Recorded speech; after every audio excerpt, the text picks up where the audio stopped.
שלום וברכה מוריי ורבותיי, יום חמישי, היום של שלום הבית שלנו, והיום שאלה מביכה, מאוד מאוד מביכה. מה עושים כאשר יש משהו מאוד מפריע בבן הזוג, אבל מדובר במשהו מביך, מביש ואפילו משפיל, ברמות של סדר, ברמות של ניקיון, ברמות של ריחות וכל דבר שאמור לגרום לבן הזוג ממש לסבול.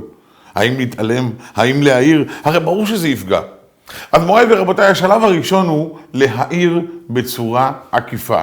איך מעירים בצורה עקיפה? אם מדובר לדוגמה בסדר, ופעם השני מסדר את הבית בצורה הנכונה והטובה ביותר, ומראה מה זה סדר, זה כבר סיכוי טוב לאדם שמבין להבין איך אמור להיראות בית יהודי בישראל ובעולם כולו.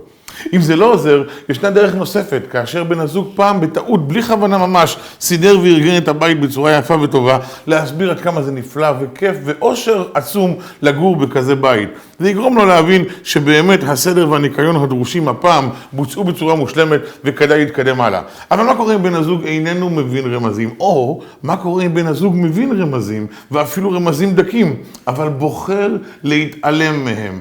האם אנחנו צריכים להמשיך ולסבול בבית הזה ולקוות שיום אחד יהיה בסדר, או שצריכים לחולל שינוי?